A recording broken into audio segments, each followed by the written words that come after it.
we present John Moffatt, Jeremy Clyde, and Madeline Smith in Agatha Christie's Murder on the Links.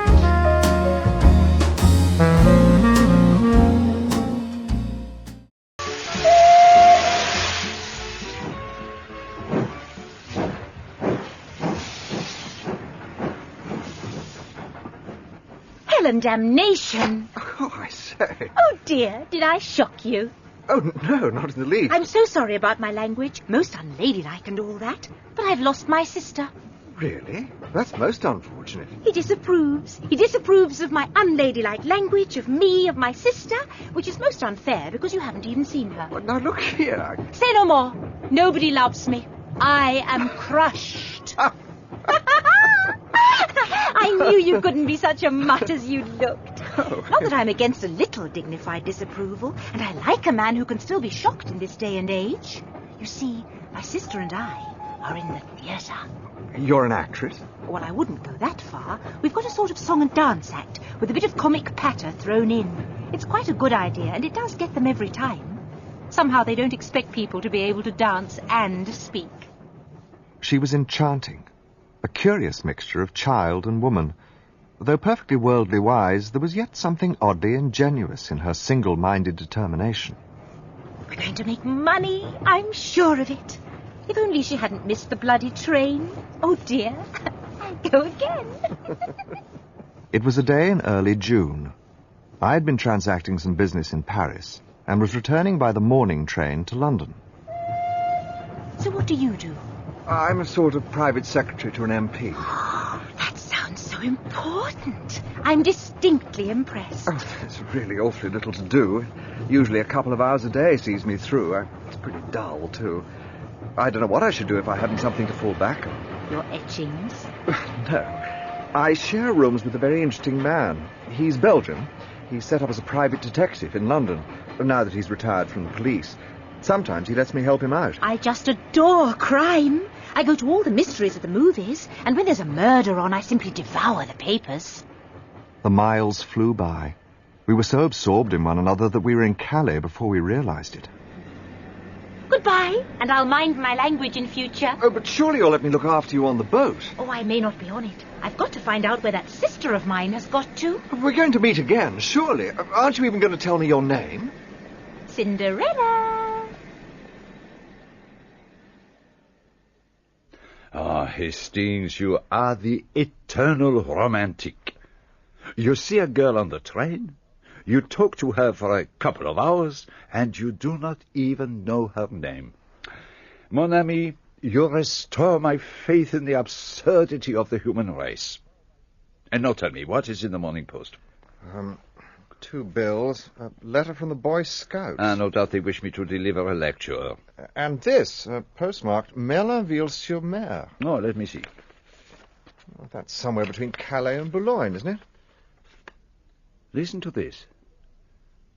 Dear Monsieur Poirot, I am in need of the services of a private detective. On account of a secret I possess, I go in daily fear of my life. I am convinced that the danger is imminent, and therefore beg that you lose no time in crossing to France. I will send a car to meet you at Calais, if you will wire me when you are arriving. I shall probably need your services for a considerable period of time, as it may be necessary for you to go to Santiago. Oh. P.T. Renault. And there is a postscript. For God's sake, come. You'll go, of course. Of course. There's no time to lose. The Continental Express leaves Victoria at 11. You will accompany me? Oh, but Poirot, I've only just... Oh, come. After all, who will ever notice your absence? Who is this chap, anyway? A well-known South American millionaire. Come, let us pack. At Calais there was no car to meet us, but Poirot did not seem unduly put out and promptly hired one. A little way outside Merlinville, a girl with the figure of a young goddess showed us the rough, narrow road that led to the Renault house, the Villa Geneviève. What did I tell you, Hastings?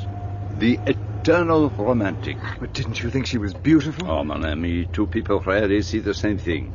You, for instance, saw a goddess, while I... What did you see? I saw only a girl with anxious eyes. Something's wrong. There are police everywhere. What's happening? You can't go any further, monsieur. But we have to see Monsieur Renaud. This is his villa, isn't it? Yes, monsieur, it is his villa. But I'm afraid that Monsieur Renaud was found dead this morning. Do you mean he was murdered? I cannot answer any questions, monsieur. Very well. Will you have the goodness to see that this is taken to the commissary at once? What is his name? Inspector Bex. My dear Monsieur Poirot, your arrival is most opportune. You have information to give which may assist us? Possibly you know it already. Were you aware that I had been sent for by the dead man? What? It seems he knew an attempt was to be made on his life. He sent for you? Well, that upsets our theories considerably. Let me take you to the examining magistrate. He's in the salon. Most extraordinary. But what is this secret he mentions? What a pity he wasn't more explicit. We're much indebted to you, Monsieur Poirot. I hope you will do us the honour of assisting us in our investigation. I did not arrive in time to prevent my client's death, but I feel myself bound in honour to discover the assassin. I am sure that Madame Renaud will wish to retain your services. And I am sure Monsieur Giraud of the Sûreté, whom we expect at any moment, will be grateful for your assistance. Monsieur Bex, perhaps you will be so good as to give Monsieur Poirot an outline of the case. The first sign that something was wrong was early this morning, when Françoise, an old servant, found that the front door was open. She thought that her master had gone out for a stroll. A little while later, Leonie, the young maid, went to call her mistress and found her gagged and bound, and almost at the same moment news was brought that Monsieur Renaud's body had been discovered. He'd been stabbed in the back. Where was the body found? Well, that is one of the most extraordinary features of the case. The body was lying face downwards in an open grave, just a few yards outside the villa grounds. And how long had he been dead? According to Dr. Durand, he died sometime between midnight and 3 a.m. And Madame Renaud's evidence narrows the time to after 2 a.m. Death must have been instantaneous and naturally could not have been self-inflicted. What did she tell you? We've not been able to question her. She's still under sedation. What have you gathered from the other people who live in the house? Well, the chauffeur is on holiday and Monsieur Renaud's son Jacques is away. Which leaves us with the 2 women servants. I was about to interview them when you arrived. I hope you will do me the honour of being present at my interrogation. Françoise Arichet. You have been in service at the Villa Geneviève for a long time? I was here for 11 years with the old countess, and when the villa was sold, I agreed to stay on with it. Now, I understand that when you came down this morning, you found the front door was open. Was that right? Yes, that's right. I remember that I heard him lock up last night after she left, and... Just a moment. After who had left? The lady who came to see him. And who was she? Well, how should I know? Well, I'm sure you know very well who she was, and you're obliged to tell the police. Who was she? I never thought I'd be mixed up with the police. Very well, I'll tell you. It was Madame Dobray. She often comes round in the evenings. Madame Dobray from the Villa Marguerite? That's the place, just down the road. So you're saying that Monsieur Renaud and Madame Dobray were... Well, I'm not saying anything. She's not so young any longer, but I've seen the way men look at her when she goes down the street. And just lately, she's had more money to spend. Everyone's noticed. And can you tell us what time Monsieur Renaud let her out? About 25 minutes past 10. Do you know what time he went to bed? I heard him come up about 10 minutes after we did. The stairs creak so that you can hear anyone going up and down. Thank you, Françoise. That will be all. Leonie Hollande. Now, mademoiselle, I understand that it was you who admitted Madame Dobray last night. Not last night, monsieur. The night before. But Françoise has just told us that Madame Dobray was here last night. No, monsieur. A lady did come to see Monsieur Renaud last night, but it was not Madame Dobray. This lady was much younger. And there is one other thing. And what is that? I think she was English. At least she was speaking to Monsieur Renaud in English, and he was speaking English as well. When he opened the door to let her out, he said, "Yes, but for God's sake, go now." Thank you, mademoiselle. Is that all? For the present. But this is most interesting. Show Monsieur Poirot the letter. The letter? The letter we found in Renaud's overcoat. It was written in English and was obviously from a woman. Thank you, Monsieur Bex. Perhaps you would care to read it to us, Hastings? My dearest, why have you not written for so long? You do love me still, don't you? I can't live without you. Sometimes I fancy another woman is coming between us. If that is so, take care. I'd as soon kill you as lose you to another woman. I mean it. How can I convince you how much I love you? Your own adoring Bella. And what do you make of it, monsieur? It would seem to offer a very simple explanation for the murder. But crime passionnel does not really answer to the facts of the case. It does not account for the masked men or for Renault's letter to you. Though there is one other thing. And what is that? The dead man's will. Take a look. Mm-hmm. Everything left unconditionally to his beloved wife Eloise. Simply drawn up, but perfectly legal. Perhaps you have not noticed... The date? Yes, I noticed it. A fortnight ago. Possibly it marks his first intimation of danger. Don't you think it's a little hard on his son? It leaves him entirely dependent on his mother, and if she were to marry again... Oh, man is a vain animal. Doubtless Monsieur Renault was certain that his wife would never marry again. Or perhaps he thought it would be wiser to leave all the money in his wife's hands. The sons of rich men are notoriously wild. It may be as you say. And now, I am sure you would like to visit the scene of the crime. Monsieur Bex will show you where the body was found. This way, gentlemen. Just a moment, if you please. That room there, is that Monsieur Renault's study? You would like to see it? Thank you. Monsieur Renault was evidently a man of taste and order. Everything in its place. Except for the hearthrug. It is crooked. What have you found? A scrap of paper. In France, as in England, the domestics omit to sweep under mats. Do you see what it is? A fragment of a cheque. It appears to be made out to someone named Duveen. And if I am not mistaken, the handwriting is that of Monsieur Renault. I really cannot imagine how I came to overlook this. Renault's chequebook was on his desk. I remember noting that, but the last counterfoil is blank. The murdered man's body lay in a shed at the back of the house. Monsieur Renault looked to be about 50 years of age. His skin was deeply bronzed. On his face was an expression of absolute amazement and terror. Have you any idea with what weapon the crime was committed? It was left in the wound. Here it is. Yeah, it looks like a paper knife. It is remarkably sharp. A nice little tool for murder. No fingerprints? None. Monsieur? Yes? What is it? Madame is much recovered and ready to receive the examining magistrate. Well, tell Monsieur Ote and say that we will come at once. Very good, monsieur. Monsieur Renault wore only underclothes under his overcoat? Yes. Monsieur Ote thinks that is rather a curious point. And his overcoat is unusually long.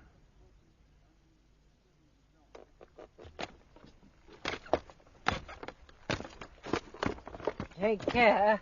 The stairs are rather worn. And noisy, too. They creak fit to wake the dead. Servants' quarters are along there. Come in.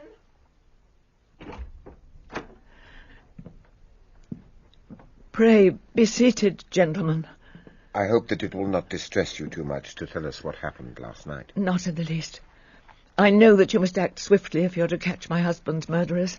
It might tire you less if I were to ask you questions. Now, what is the first thing you remember? I felt a hand being pressed over my mouth. The light was turned on. There were 2 men in the room.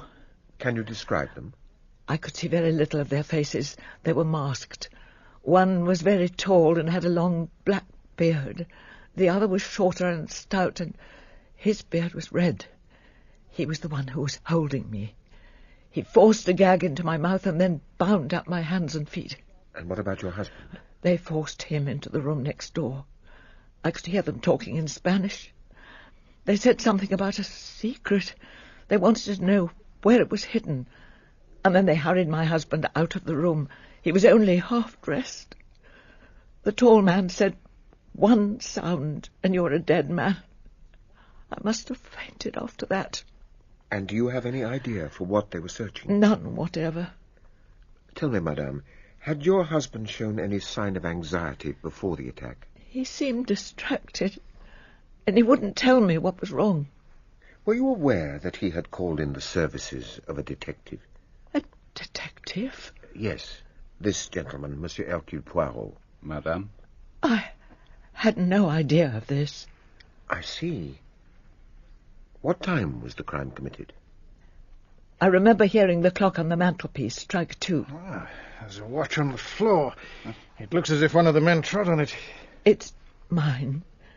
It must have fallen off the dressing table. But it says 7 o'clock. Let me see. The glass is broken, but it is still going. But it's only 5 o'clock now. It is of no importance. Are you aware that your husband had a visitor last night? No. Who was it? A lady. Indeed. Forgive me, madame, but do you recognize this? Yes. That's my little paper knife. But was that... Yes, madame. Your husband was killed with this weapon. They took it from my dressing table.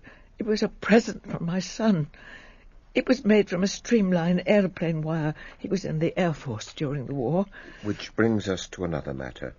Where is your son now? He's on his way to Buenos Aires. My husband telegraphed him last night to tell him to go there straight away. And do you know why? I have no idea. He was going overland from there to Santiago. Santiago. Everything seems to bring us back to Santiago. Pardon, madame, but may I examine your wrists? If you wish, monsieur. They must cause you great pain. There was a look of disappointment in his eyes. The magistrate led Madame Renaud down the stairs and out to the shed to identify the body.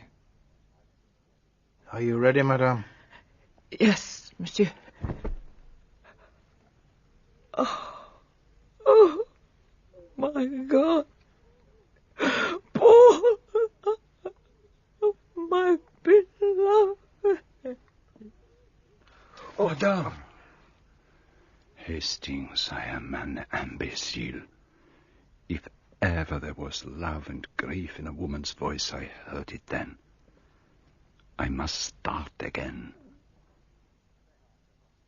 Bex set off for the scene of the crime, but Poirot stopped by the flower beds on either side of the steps leading up to the front door. The murderer could easily have climbed up to the bedroom by that tree on the left. But they could not have done so without leaving footsteps in the flower bed. You are right. And there is not the least sign. But in the other flower bed, there are plenty of footprints. I think you'll find they are those of the gardener. So you think they are of no importance? Not the least. Bex led us along a path bordered by a shrubbery on either side. Suddenly we emerged onto a wide stretch of open downs with a distant view of the sea. It was a golf course. The links will not be open until next month. It was the men who were working on them who discovered the body this morning. In that pit over there. But there's someone there now. My men have had strict orders to allow no one to interfere. I am not exactly no one, Monsieur Bex, and I have every right. My dear Monsieur Giraud. Gentlemen, this is Monsieur Giraud of the Sûreté. The famous detective from Paris was already familiar to me by name. There was a distinct arrogance in his manner which showed he was fully alive to his own importance. Poirot, I know you by name. You cut quite a figure in the old days, didn't you? Crimes do not change much over the years. The police should have been prevented from trampling all over the place. But the vital evidence is still there. The external signs, that is what you seek? Of course. You see that spade? It was used to dig the grave. And those gloves at your feet? Renaud's spade and Renaud's gloves. The man was stabbed with his own dagger. His own gloves held his own spade with which his grave was dug. And this piece of lead piping, did this belong to the murdered man? It may have been lying around for weeks. Anyway, it doesn't interest me. It interests me. But no matter. Monsieur Bex, what is the meaning of this white line that extends all the way around the grave? Is it the work of your men? No, Monsieur Poirot. It is part of the work on the golf course. It is the outline of a bunker. But what a curious place to bury a body. Huh? When the men began to dig up the ground, all would be discovered. Exactly. Which proves that the murderers were strangers to the place. Unless, of course, they wanted the body to be discovered. Which is clearly absurd, is it not? I must admit I was beginning to worry that Poirot was losing his grip. He continued to mutter on to himself about the lead piping and the broken wristwatch. He proved that the footprints in the flower bed were made by the gardener's boots, and he did not seem in the least impressed by Monsieur Otte's discovery that Madame de Broglie had paid 200,000 francs into her bank account in the last 6 weeks. It is getting late, but I think we should pay her a visit. It is possible that he may have told her the secret he did not confide to his wife. We walked through the cool of the evening to the Villa Marguerite. She's lived here for many years. Very quiet, very unobtrusive. And then I realized that the villa was the home of the beautiful girl with the figure of a goddess. Monsieur, what do you want? She was more beautiful than I had remembered, but deathly white and very ill at ease. She led us through to her mother's room. But what possible help can I be to you? We have reason to believe, madame, that you were an intimate friend of Monsieur Renaud. What are you saying? That you frequently visited his villa in the evening, is that so? I deny your right to ask me such a question. Madame, we are investigating a murder. I had nothing to do with the murder. We do not say that for a moment, but you knew the dead man well. Did he ever talk about any danger that threatened him? Never. Nor of any enemies he may have made in South America. He said nothing. I really cannot see why you should come to me. Cannot his wife tell you what you want to know? Sometimes, madame, a man tells his mistress what he does not always tell his wife. Have the goodness to leave my house, monsieur. We left the Villa Marguerite like a shamefaced pack of schoolboys. Otte and Bex went back to the scene of the crime. Poirot and I set off towards the Hôtel des Bains in Merlinville, where we had booked rooms. The French police system is marvelous. The information they possess about everyone's life. Monsieur! Mademoiselle. I beg your pardon. I should not do this, I know. You must not tell my mother. Of course not, mademoiselle. Is it true that you are the detective Monsieur Renaud called in before he died? Yes, it is quite true. But how did you learn it? Françoise told our maid. Well, mademoiselle, what is it you want to know? Is anyone suspected of the crime? Why do you want to know? Monsieur Renaud was always very kind to me. It is natural that I should be interested. I see. Well, mademoiselle, suspicion at present is hovering around 2 persons. 2? Their names are unknown, but they are presumed to be Chileans from Santiago. And now you see what comes of being young and beautiful. I have betrayed professional secrets for you. Come, Hastings, we must be getting back to our hotel. Goodbye, mademoiselle. Goodbye, monsieur, and thank you. Nowhere to hang my clothes, no one to polish my shoes. You are not listening to me, Hastings. What was that? I have seen that look on your face before. Do not set your heart on Mademoiselle de Broglie. She is not for you. She has the face of an angel. Some of the greatest criminals I have known had the faces of angels. A malformation of the little grey cells may coincide quite easily with the face of a Madonna. You can't suspect that poor innocent girl. If only I could remember where I had seen that face. Mademoiselle Marthe? No, her mother's. It was a long time ago when I was still with the police in Belgium. I have never actually seen her before, but I have seen her picture, and I rather fancy... I may be mistaken, but I fancy it was a murder case. We were up at the villa early next morning. Poirot started to draw out the young maid, Leonie, on the subject of a quarrel she had overheard between Monsieur Renaud and his son. I was dusting the salon and I saw him pass, and his face was white with 2 burning spots of red. I had a mind to take another look at the scene of the crime. I fought my way through the shrubbery and found myself on the links, some 100 yards away from where the murder had been committed.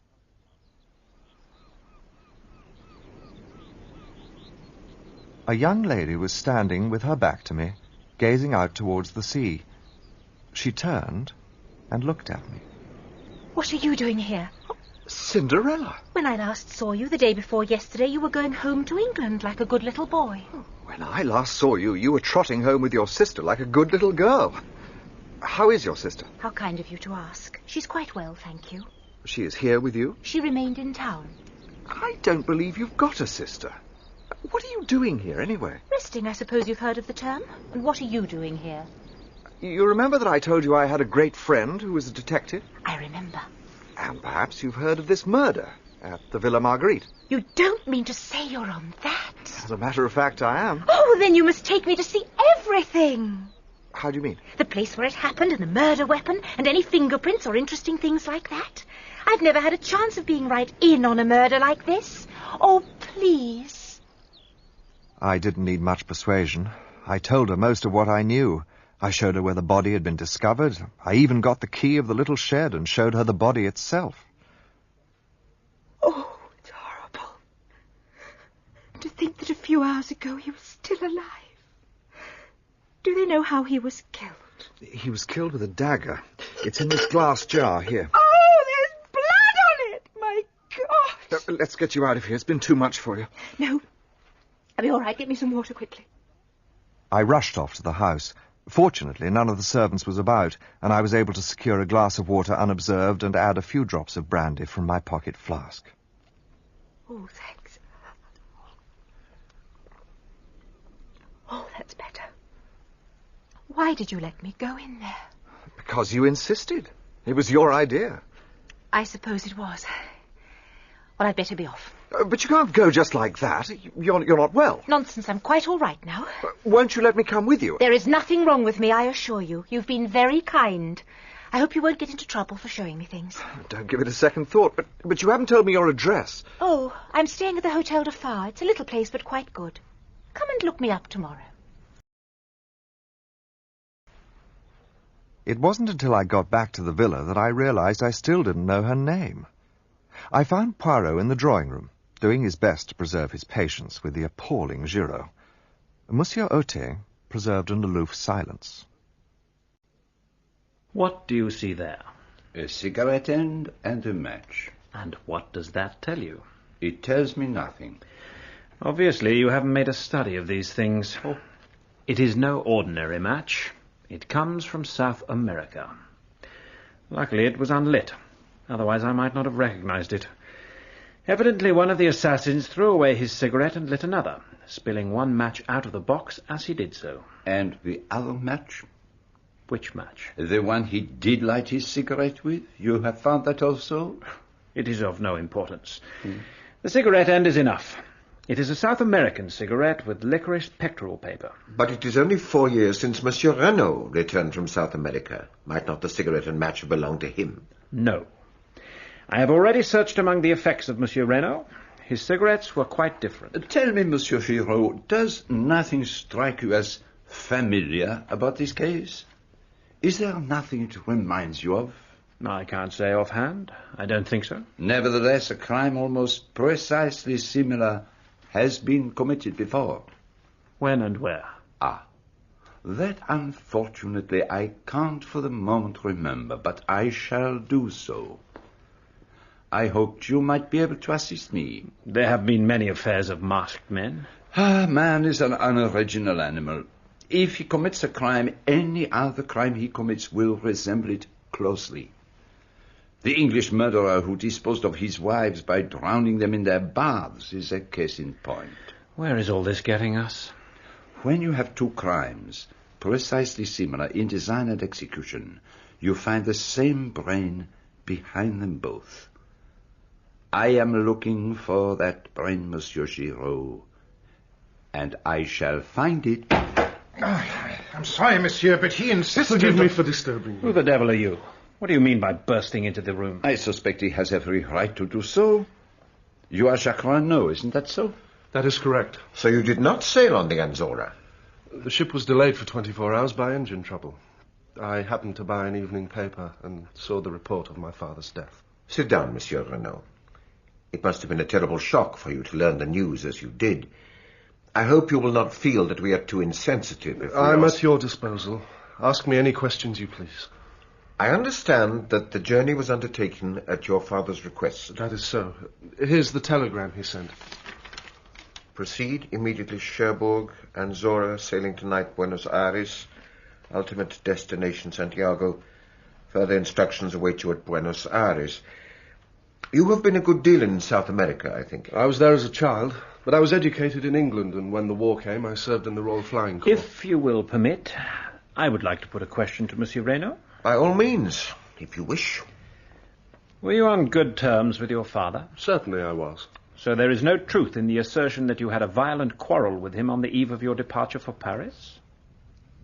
We did have an argument. And did you say something like, "When you are dead, I can do as I please"? I must request an answer. I dare say I said that. I was very angry. And what was the subject of your quarrel? I decline to answer that. Monsieur Renaud, it is not permitted to trifle with the law. I will inform you if you like, monsieur. You know Poirot? Certainly I do.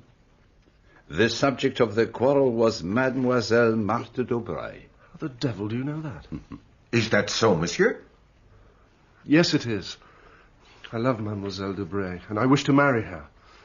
When I informed my father of the fact, he flew at once into a violent rage. Well, naturally, I couldn't stand having the girl I love insulted, and I, too, lost my temper and said what I said. You were aware, then, of the terms of your father's will?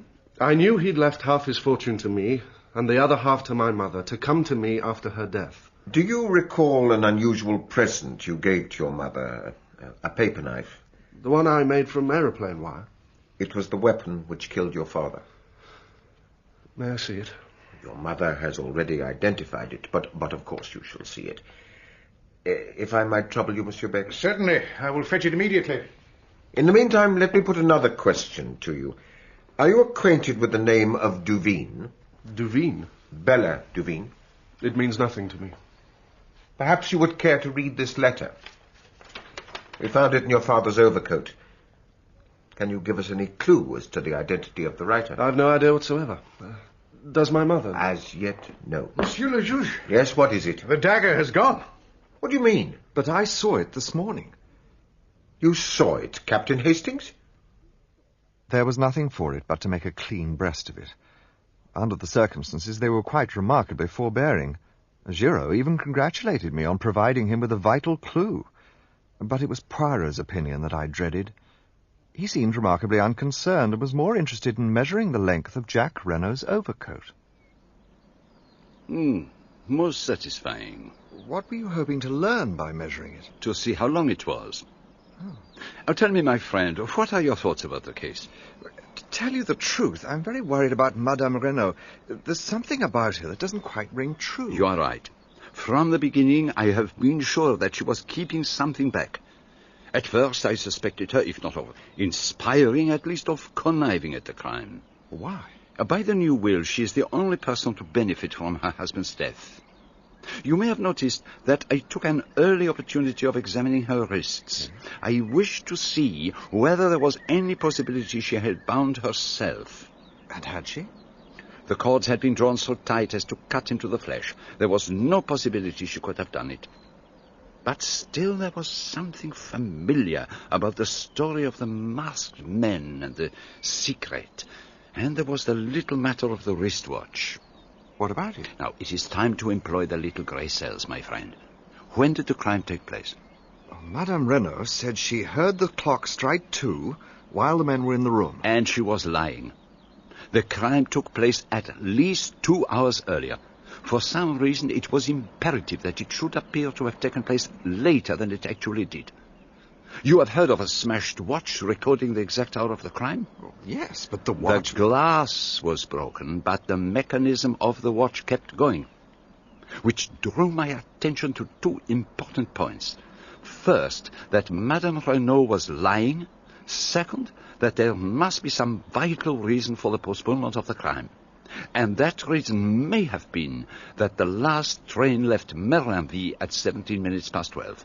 So that if the crime appeared to have taken place 2 hours later, anyone leaving by that train would have an unimpeachable alibi. Exactly. Well, so we must inquire at the station. They can't have failed to notice 2 foreigners who left by that train. Oh, my friend. Surely you do not believe all that rigmarole about the masked men? But Renaud's letter, the secret, and Santiago... I'll take my word for it, Santiago is a red herring. The danger that threatened him was near at hand, in France. Well, then, what really happened? Only one person could tell us that. Madame Renaud. As I said, I suspected her at first, but... What made you change your mind? Her spontaneous grief at the sight of her husband's body. I could swear that was genuine. And she actually fainted. Oh, it was no fake. Tell me, Hastings, what is the explanation of the open door? I suppose it was simply an oversight. There is something about it which for the moment I cannot fathom. But one thing I am fairly certain of, they left by the window. But there were no footprints in the flower bed underneath. No, and there ought to have been. In the other bed, there were plentiful impressions of the gardener's big hobnail boots. In the other, none. Someone had smoothed over the surface with a rake. But I must be going. The train to Paris leaves at 2:25. Why are you going to Paris? To look for the murderer of Monsieur Renaud. I shan't be away long. Stay here and cultivate the society of Jacques Renaud. Which reminds me, how did you know about him and Marthe de Broglie? Oh, my friend, I know human nature. Throw together a boy like young Renaud and a beautiful girl like Mademoiselle Marthe, and the result is almost inevitable.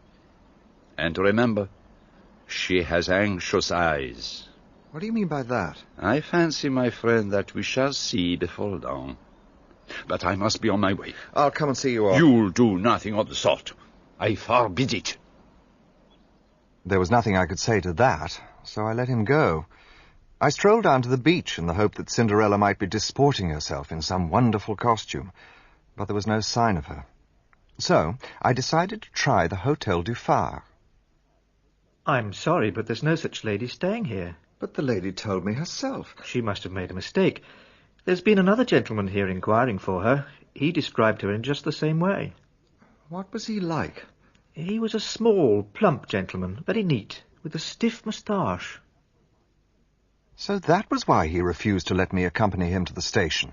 I felt angry and betrayed. Why did he have to meddle in everything? I went to bed that night in a distinctly bad humour.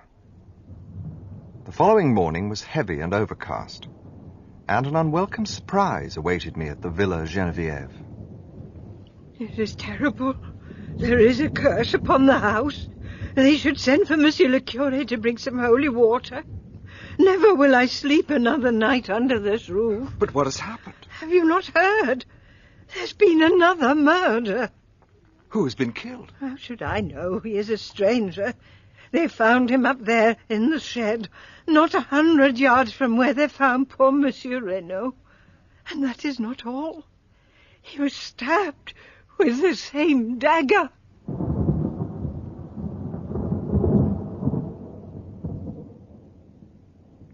I am expecting the doctor at any moment, although we hardly need him. When was it done? Last night?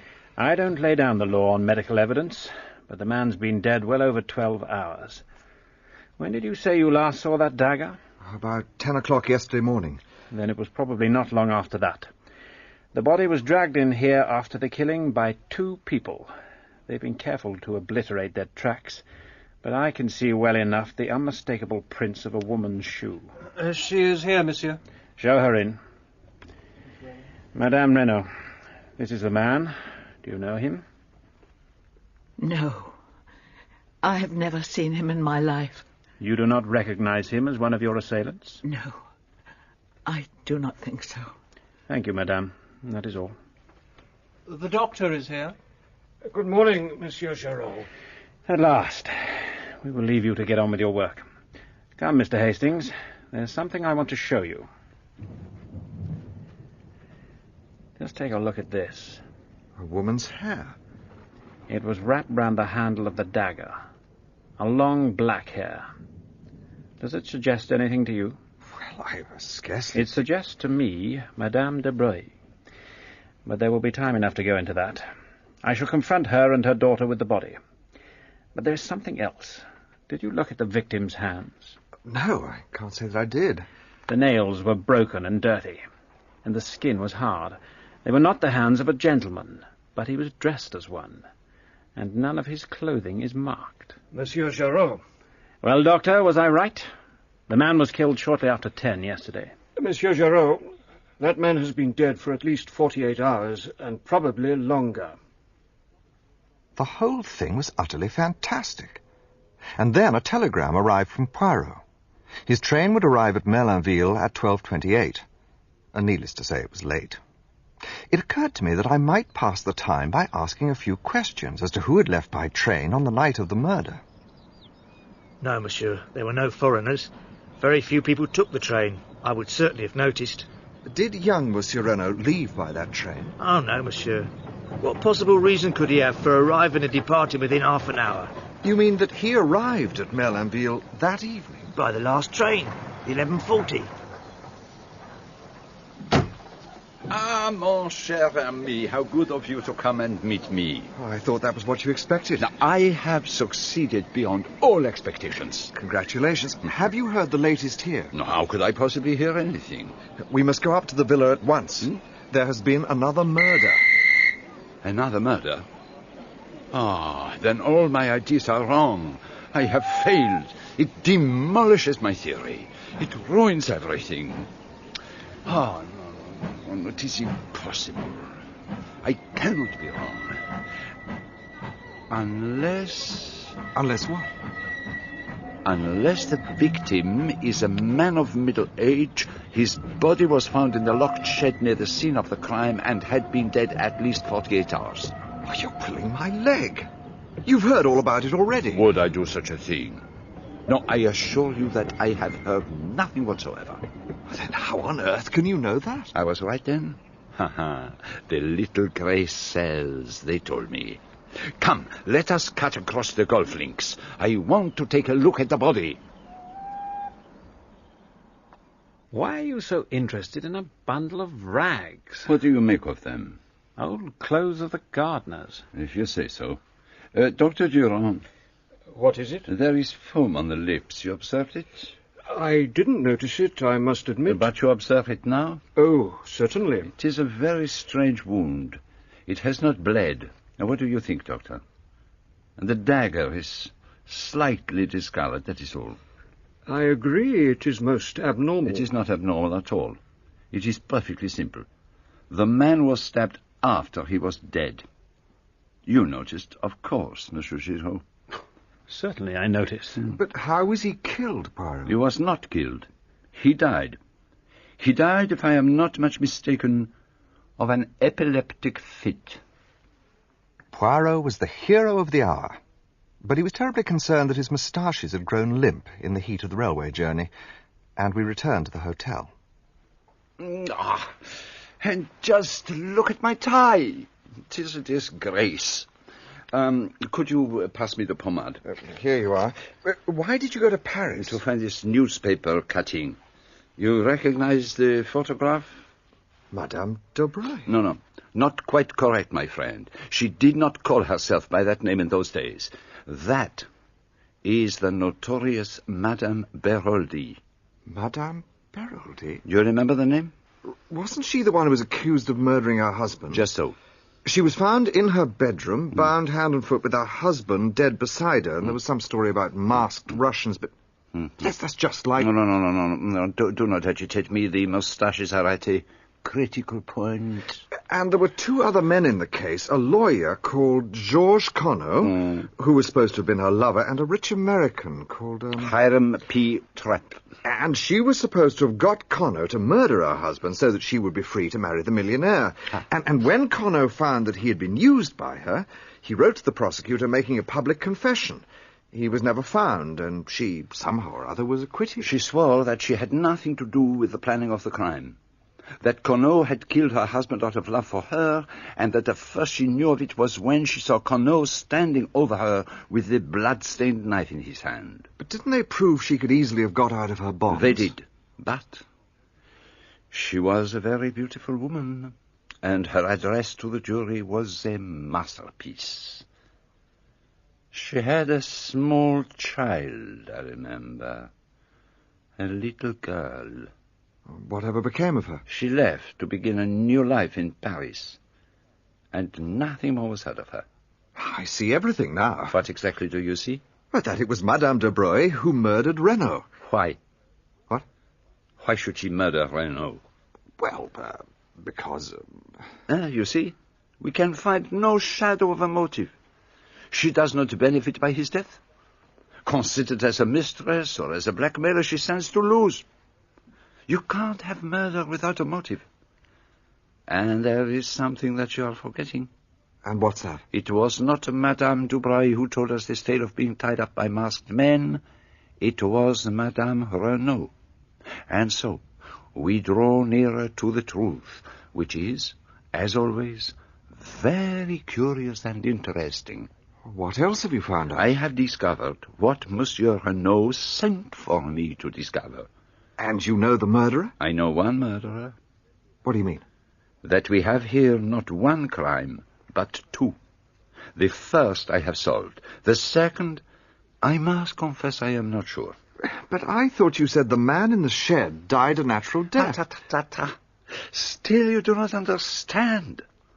One may have a crime without a murderer, but for two crimes, it is essential to have two bodies. Enter. Monsieur Jacques, please come in. You got my little note? Yes, I did. I'm sorry to oblige you to come out here, but you will perhaps understand the atmosphere of the villa is not very congenial to me. Monsieur Giraud and I do not see eye to eye. I can't bear the sight of him. He's an arrogant idiot. Then may I ask a little favor of you? Well, certainly. Would you be so kind as to go to the railway station and take a train to the next station along the line, Abalak? Ask at the cloakroom where the two foreigners left a case there on the night of the murder. Will you do that? Certainly I will. There is a train in a quarter of an hour, and I must ask you not to return to the villa, as I have no wish for Giraud to get an inkling of your errand. I'll go straight to the station. Yeah, just a moment. There is one other thing. Why did you not tell Monsieur Auteuil that you were in Merlinville on the night of the murder? Because I was not in Merlinville. I was in Cherbourg. But the staff at the railway station say you arrived by the 11:40 train. Did they? Are you accusing me of murdering my father? I should like an explanation. I came to see my fiancée, Mademoiselle de Broglie. I was about to go away for a long time. I did not want the whole world to know about us.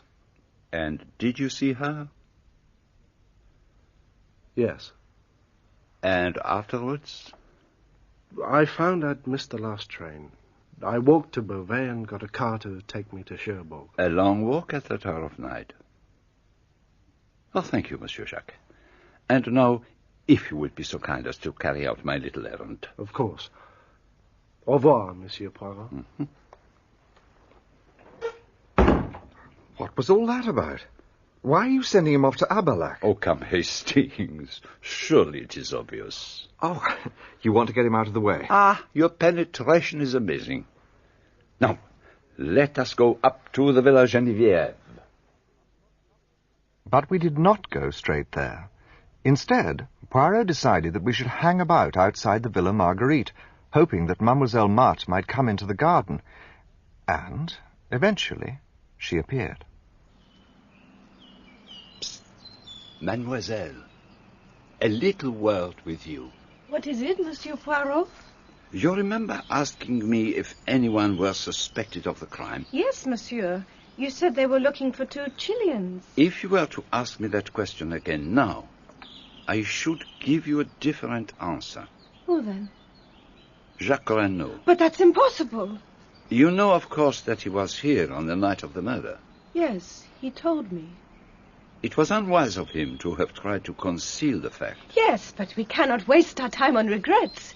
He is innocent, and we must save him. Mademoiselle, is there something that you are keeping back that you could tell us? Yes, there is something, but I hardly know whether you will believe it. At any rate, tell us.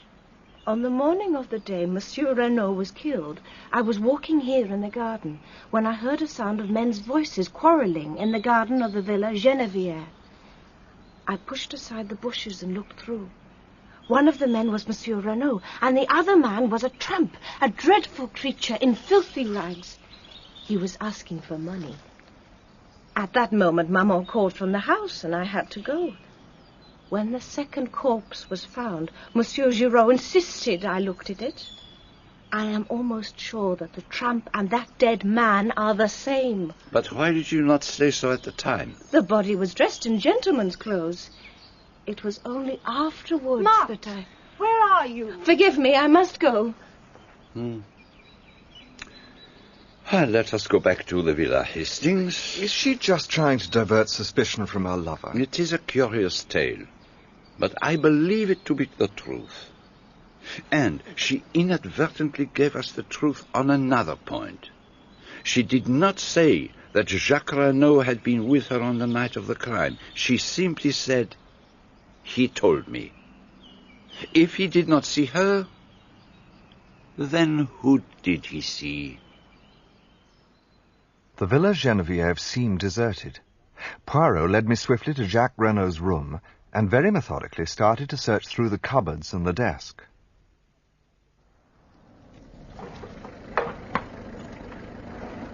What is it? A car's just driven up. It's Giraud with Jacques Renaud and two gendarmes. Oh, that stupid animal could not wait. I shall not be able to replace the things in this drawer with the proper method. But I have found what I wanted. Come. What is happening? Where are you taking my son? He is under arrest for the murder of his father. What? It's not true. It can't be true. Before anyone could get to her, she fell heavily down the stairs. Poirot was instantly at her side. She has cut her head badly, and I fancy there is slight concussion here. But she must make a statement. Then you will have to wait. She will probably be unconscious for at least a week. A doctor was sent for, and we left Madame Renaud in the capable hands of Françoise. Giraud went off with his captive. Poirot decided he wanted sea air. We will sit on this little mound and review the case. Do you believe Jack is guilty? There is just a chance of it. But Giraud, of course, has got it wrong. The gravest charge against Jacques Renaud is known only to me. What is that? Now, if you would use your little grey cells and see the whole case as clearly as I do, you too would perceive it. Think, my friend. Arrange your ideas. Be methodical. There is one thing. Well? There's someone we've forgotten. And who is that? Georges Conner. Excellent. Carry on. Well, he disappeared 20 years ago, but we've no reason to suppose he's dead. Proceed. Therefore, we will assume that he's alive. Perhaps. Or that he was alive until recently. Better. Let us presume that he's fallen on evil times. He's become a tramp. And quite by chance, he comes to Melunville. And there he finds the woman he never ceased to love. Always the romantic. No, let me go on. He finds that she has a new lover, Monsieur Renaud. He lies in wait for him as he comes to meet his mistress and stabs him in the back. There's a terrible scene with Madame de Broglie, and he suddenly falls down in an epileptic fit. Jacques Renaud suddenly appears... No. This is a tale for the cinema. It bears no sort of resemblance to everyday life. Well, I admit I haven't got into all the details. On the contrary, you have ignored every one of them. Now, let us start from the basic fact of Georges Renaud. It is possible that he contrived Madame de Broglie's story about being tied up by Russians all those years ago. It is equally possible that he contrived the tying up of Madame Renaud. He is the most likely person to be behind the affair. Now, let us go through the case chronologically. You have a notebook and pencil? Yeah. Good. 23rd of May. Monsieur Renaud quarrels with his son over the latter's wish to marry Marthe de Broglie. Son leaves for Paris. 24th of May. Monsieur Renaud alters his will, leaving entire control of his fortune in his wife's hands. 7th of June. Quarrel with tramp in garden. Letter written to Hercule Poirot imploring assistance. Telegram sent to Jacques Renaud telling him to proceed to Buenos Aires. Chauffeur sent on holiday. Visit of a lady that evening. But who was she? The woman called Bella Duveen, his mistress. And how do we know that? By the letter found in his overcoat. But what makes you think that letter was written to him? Well, it was in the overcoat. Are you suggesting it was planted? I am suggesting it was not his overcoat. You remember that on examining the dead man's overcoat I suggested that it was overlong? I also measured the overcoat of Jacques Renaud. It was short. So, when he flung out of the house for Paris after the row with his father, he took the wrong overcoat. So, the letter was written to Jacques Renaud. Exactly. So, now we know why Bella Duveen came to the villa that night, though whether she hoped to see Jacques also, we do not know. She told Monsieur Renaud she had a claim on Jacques and showed him letters Jacques had written to her. The older man tried to buy her off by writing a check, which she tore up. In the end, he got rid of her, and you remember the words overheard by the maid Leonie? Yes, but for God's sake, go now. He was desperately anxious to get her out of the way. Time was slipping by, and for some reason, time was precious. Why should it be? That is what we must ask ourselves. Time was important. Do not forget the incident of the wristwatch. You always keep coming back to that. I don't see where all this is leading us. Why can't you simply tell me who killed Monsieur Renaud? That is just what I am not sure of. That's typical. You ridicule all my ideas, but when it comes down Patience, my friend. Remember, it is 2 crimes we are investigating, for which, as I have pointed out, we have the necessary 2 bodies. Now, let me ask a question. Whom do we believe to have planned the crime? You've just told me. Georges Conneau. And we know the crime to be a fake. And that Madame Renaud is lying to protect someone. Perhaps her son, perhaps the man she loves.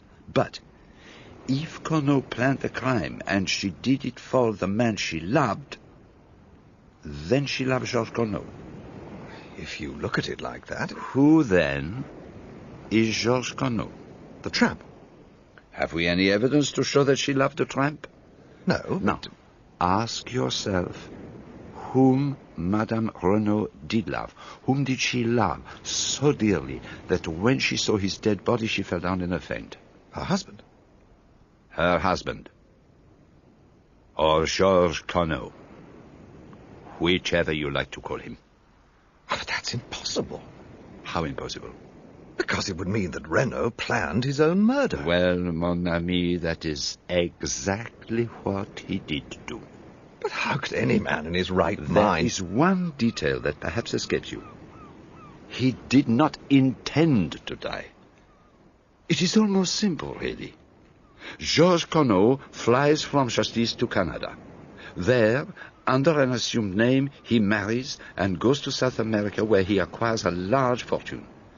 20 years elapse, and he deems it safe to return to Europe. And ill fortune, or obscure justice, if you wish, takes him to Merlinville, and to the one person in the whole of France who is capable of recognizing him, Madame d'Aubray. And she bleeds him heavily. Then the inevitable happens. Jacques Renaud falls in love with Marthe d'Aubray and determines to marry her. The life that Conneau has rebuilt as Renaud is about to collapse like a house of cards. There is only one way of escape. Death. He must appear to die, in reality escaping to a foreign country where he will start again under yet another assumed name, and where Madame Renaud would eventually join him. But where were they going to get the body from? Oh, who knows? Chance played into their hands.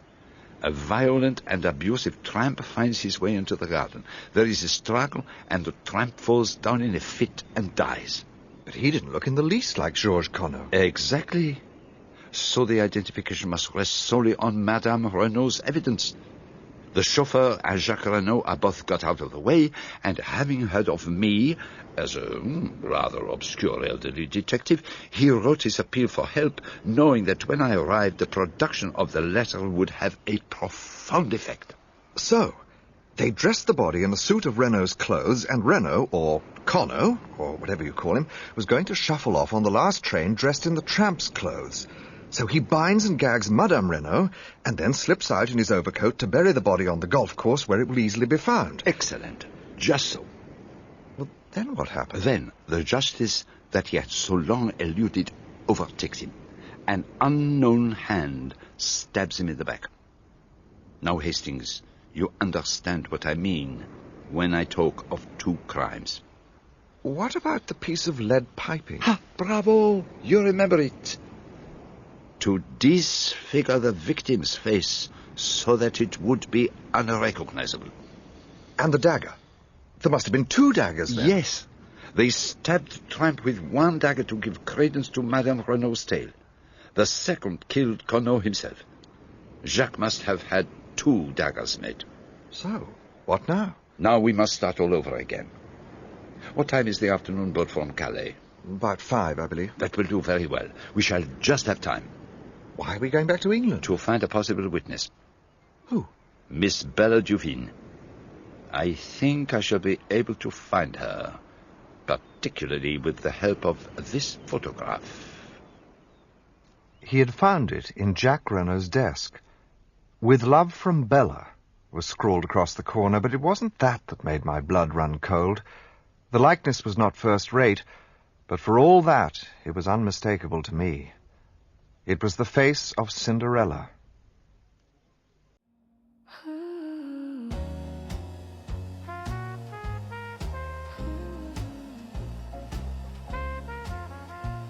The Dulcibella Kids. That was the name she and her sister were known by. And Poirot tracked them down to a nasty little theatre in Coventry. There she was. There they both were. One flaxen-haired, one dark, matching as to size, with short, fluffy skirts and big bows in their hair. They danced and did quite tricky acrobatic feats. John, don't you agree? I don't think I can sit through the rest of the bill. I need a breath of fresh air. I'll see you back at the hotel. Ah, go by all means, mon ami. I shall stay to the end.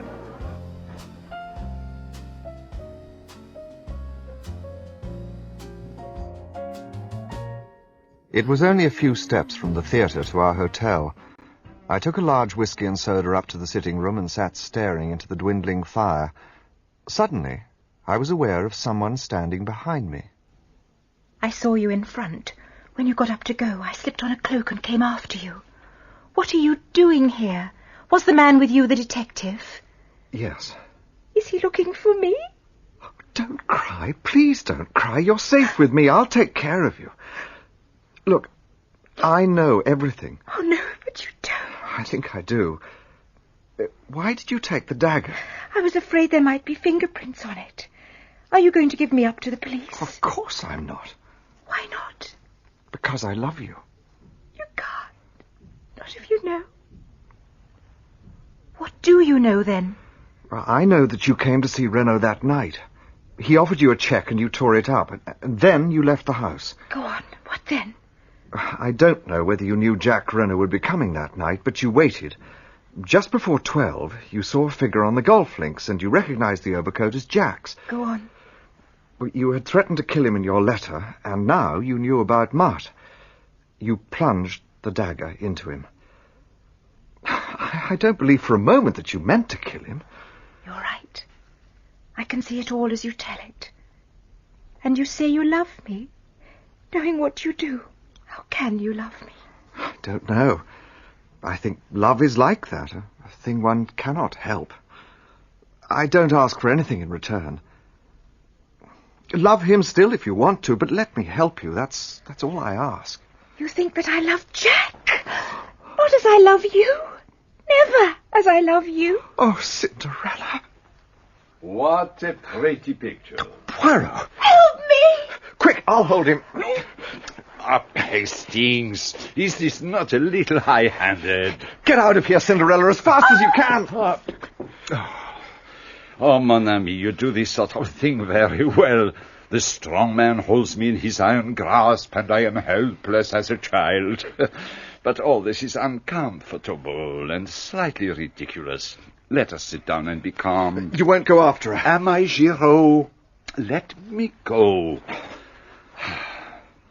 Without doubt, I shall be able to find her when the time comes. I suppose I haven't got the right anymore to ask what happens next. On the contrary, we are going back to France without delay. We? Of course. You know very well you can't afford to let Papa Poirot out of your sight. We crossed the channel by the morning boat and went straight back to the Hôtel des Bains. A letter had been left for Poirot at the reception desk. Dear Monsieur Poirot, if you get this, I beg of you to come to my aid. I have no one to turn to, and at all costs, Jacques must be saved. I implore you on my knees to help us. Marthe d'Aubray. You'll go? At once. I was in despair. I had no idea what to do. They won't even let me visit Jacques in prison. I'm going mad. Is it true what they say, that he doesn't deny the crime? I fear so, mademoiselle. But it's impossible. He couldn't have done it. I don't believe it. Neither do I believe it, mademoiselle. But then why doesn't he speak? I don't understand. Perhaps because he is screening someone. Screening someone? Do you mean his mother? I suspected her from the very beginning. Who inherits all that vast fortune? She does. It is easy to wear widow's weeds and play the hypocrite. Mademoiselle, if we are to work together, we must have things clear. First, I will ask you a question. Yes, monsieur? Are you aware of your mother's real name? There. No. Calm yourself, petite. I see that you do know. Now, a second question. Did you know who Monsieur Renaud really was? Monsieur Renaud? Ah, I see you do not know that. Then I shall explain a few of the facts to you, but I must be brief. We have to go to Saint-Omer to be present when Jacques is brought before the court. Please save him, monsieur. I love him so. Save him. Save him. Arnaud, do you deny that you were in Merlinville on the night of the crime? I have told you that I was in Cherbourg. He was a changed man. His cheeks had fallen in, and there were deep black circles round his eyes. He made no attempt to defend himself. It was obvious to me that his only concern was to conceal anything that might incriminate Bella. I have no alternative but to commit you for trial. Monsieur Auteuil, I swear that I did not kill my father. Monsieur le juge! Monsieur le juge! How dare you disturb the sitting of the court? There is a lady here who says... Who says what? This is highly irregular. Get out! But a slender figure, dressed all in black, her face hidden by a long veil, had made her way into the courtroom. You are the juge d'instruction, Monsieur Auteuil. She raised her veil, and I was seized with fear. But though as like her as two peas, this was not Cinderella. It was the face I had seen in the photograph Poirot had found in Jacques Renaud's room. My name is Bella Duveen. I wish to give myself up for the murder of Monsieur Renaud.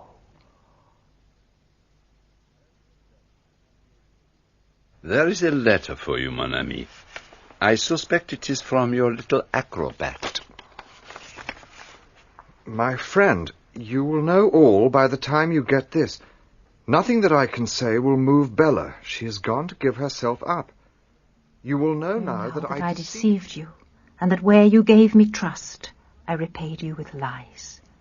But once I knew that you thought I was Bella, and that you intended to save me, I knew I had to use you to help me save her.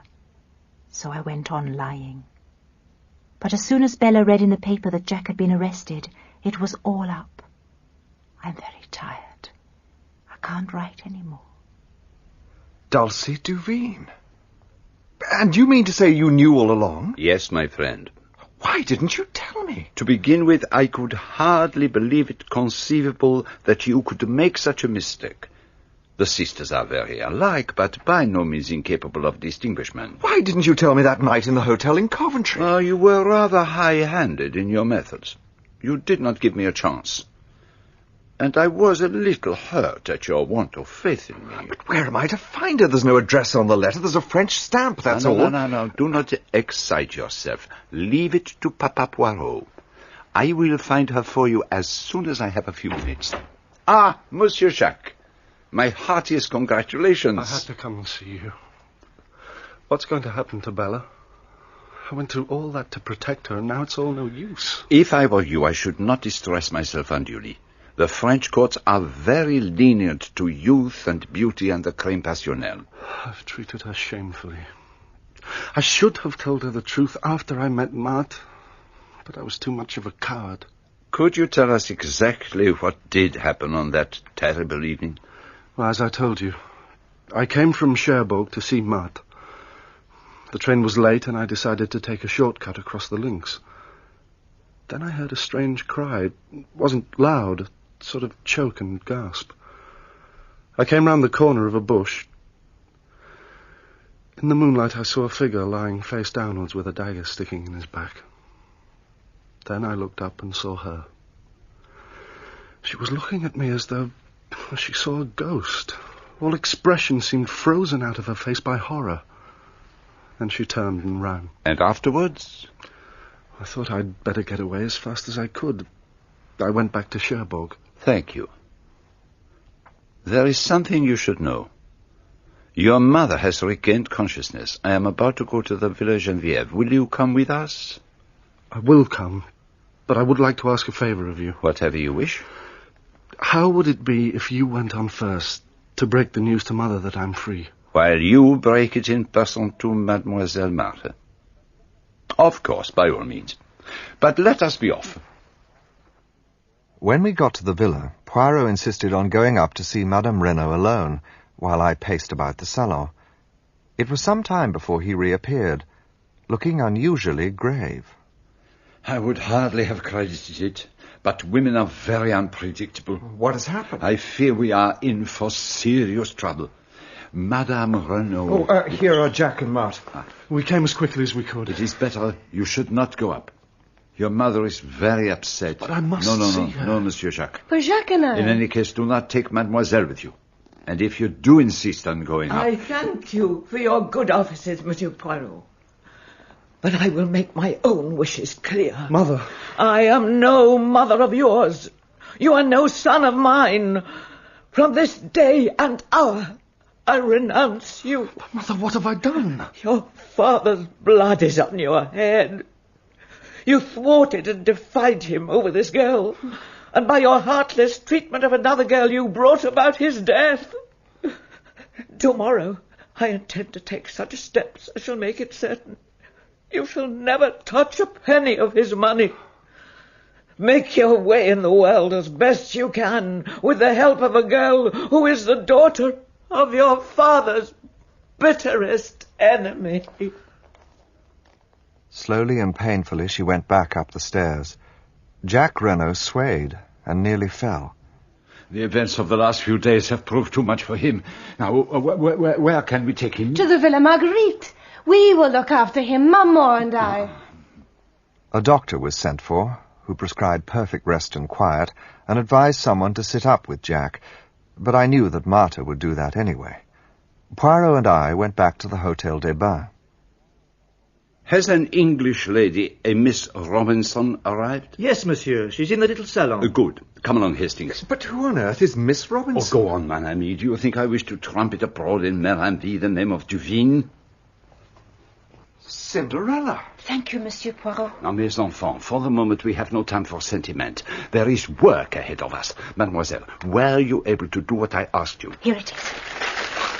But that's the dagger that... I thought you said you threw it in the sea. Très bien. I am very pleased with you. Now, go now and rest yourself, mademoiselle. Hastings and I have work to do. You shall see him tomorrow. Oh, no. Wherever you're going, I'm coming too. No, but mademoiselle... I'm coming too, and that is that. Oh, very well, but it will not be amusing. In all probability, nothing will happen. It was quite dark now, and there was a cool breeze. Poirot set off in the direction of the Villa Genevieve, but when we were passing the Villa Marguerite... I should like to assure myself that all is well with Jacques Renaud. Come in with me, Hastings. It would be best if mademoiselle perhaps remained outside. Madame d'Aubray might say something which would wound her. Do you see the shadow on the blind up there? That's Marthe d'Aubray, surely. Then that is where we shall find Jacques Renaud. He is still very feverish, but he is sleeping. That is the great thing. Maman made him a tisane. Is the doctor coming back? Not unless we send for him. We will come again in the morning. Permit me to show you out, monsieur. I hope we have not troubled you, madame. Not at all, monsieur. This is a trying time for us all. At least Monsieur Jacques is in safe hands now. She will sit by his side all night with her embroidery. She wants nothing more than to be with him. If you should need us at any time, do not hesitate to telephone us. We shall be at the Hôtel des Bains. Good night, madame. That didn't take you very long. I simply needed to see that all was well. You see the shadow? She is still at her post. Where now? To the Villa Genevieve. The villa was in total darkness. Poirot took up a position behind some bushes in the drive where we had a good view of the house. We were almost immediately underneath the window of Madame Renaud's bedroom. The window was open. I do not expect anything to happen for at least an hour. So what are we supposed to do? Watch Madame Renaud's room. It may be as long as 2 hours. Oh, my God. My God, where is she? That didn't come from her room. A light's come on the other side of the house. There are 2 people fighting. Me tonnerre. Françoise must have changed her room. Now, quickly, up this tree and through the window. But take care, Dulcie. Take care, nothing. This is child's play to me.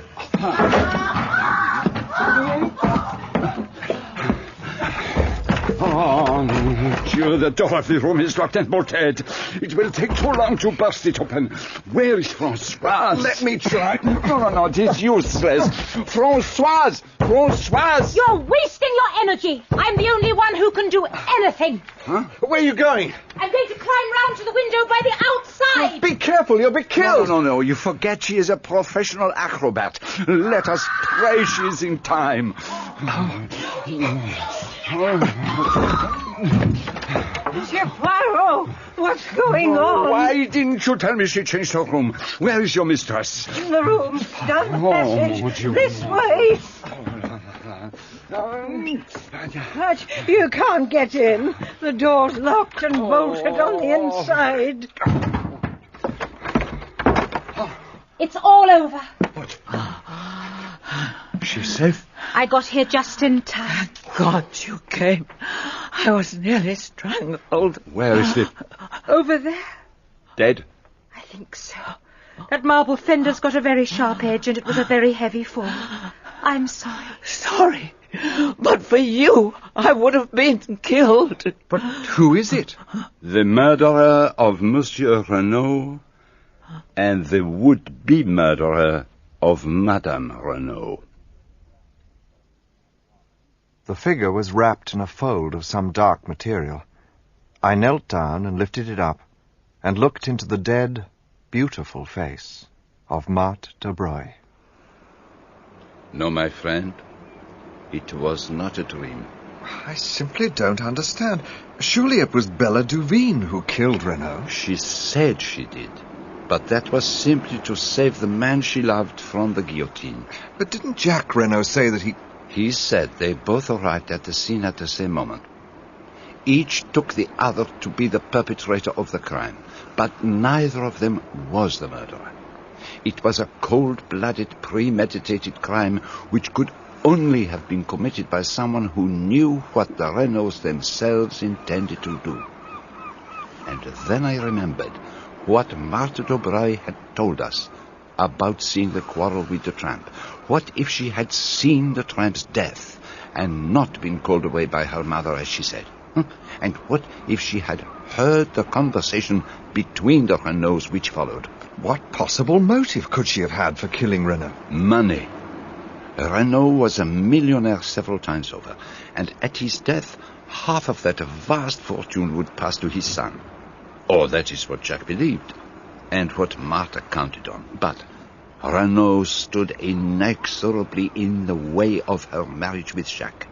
She knew that he was planning to contrive his own death. She had only to step in at the right moment and turn the farce into grim reality. But what about the daggers? What about the one that Dulcie stole? Jacques had 3 daggers made. One he gave to his mother, the second to Bella, and the third to Marthe d'Aubray. That was why I asked your little friend to search among her sister's effects. Bella's dagger was safe at home. It was Marthe's dagger that killed Renaud, and Madame Renaud's dagger that was stuck into the body of the tramp. And then Marthe realized that she had to kill Madame Renaud to prevent her cutting Jack out of her will. That was a little contrivance of my own. I persuaded Madame Renaud to play that little scene in front of the young couple so that Marthe would be forced out into the open. What absolutely bewilders me is how she managed to get to the Villa Geneviève before we did. Oh, that is quite simple. She slipped out of the Villa Marguerite by the back way while we were talking to her mother in the hall. But the shadow on the blind. We saw it from the road. My friend, what an imbecile I was. It was the shadow of her mother. One is old, one is young, but the profils are exactly alike. But for your little acrobat with her wrists of steel, we would certainly have been too late, and Marthe d'Aubray would have escaped through the window. When did you first begin to suspect her? When she told us she had overheard the quarrel in the garden? My friend, do you remember when we drove into Marinville that first day? You asked me if I had noticed a young goddess standing at the gate, and I replied that I had seen only a girl with anxious eyes. That is how I have thought of Marthe d'Aubray from the beginning. The girl with the anxious eyes. Why was she anxious? Not on Jacques Renaud's behalf, for she did not know then that he had been in Marinville the previous evening. By the way, how is Jacques Renaud? No, much better. But he still knows nothing. He's still at the Villa Marguerite. But Madame d'Aubray has disappeared.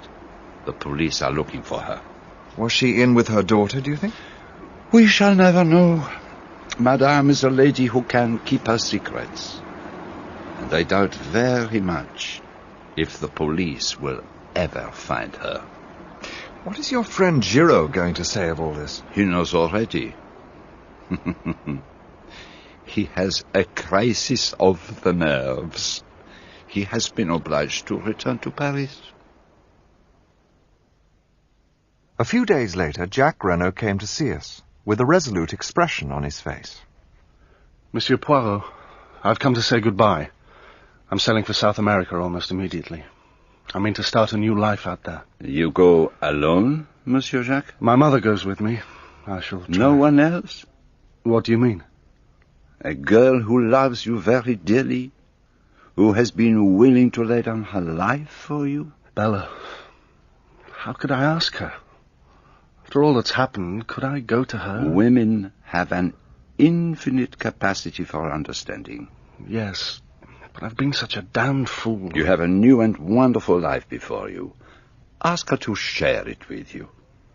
You may not realize it, but your love for each other has been tested in the fire and not found wanting. You have both been willing to lay down your lives for each other. And what, you may ask, became of Captain Arthur Hastings and his little acrobat? I never knew your name was Arthur. It's a closely guarded secret. But what am I to call you? It can't be Bella, since it isn't your name, and And Dulcie seemed so unfamiliar. Then you'll have to go on calling me Cinderella. And you all know how the best fairy tales come to an end.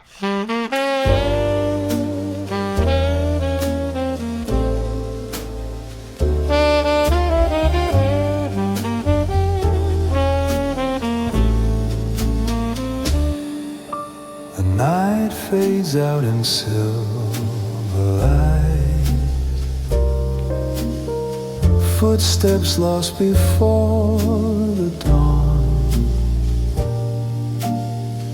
Whispers drifting through the tide. Every shadow moving on. Secrets sleep beneath the sand. Stories written never planned. And the wind will carry every hidden line through the quiet of the morning sky. What was lost will slowly drift away in time, like a dream we watched go by. Empty roads and fading stars, memories in velvet air, broken echoes from afar, still pretending someone's there. Silent waves erase the ground where the truth was never found. And the wind will carry every hidden line through the quiet of the morning sky. What was lost will slowly drift away in time, like a dream we watch go by.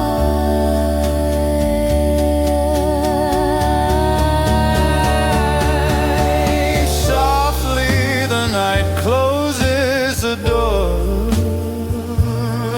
leaving only echoes on the shore. Nothing stays forever in the light. Everything dissolves into the night.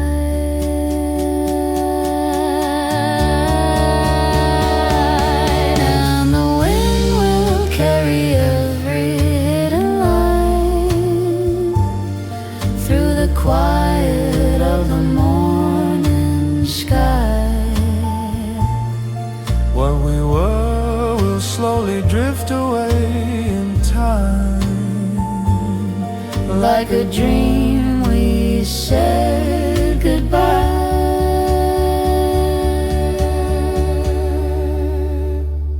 The tide rolls in, the tide rolls out. No one left to ask about. Only dawn and fading blue, and the night and remembering you.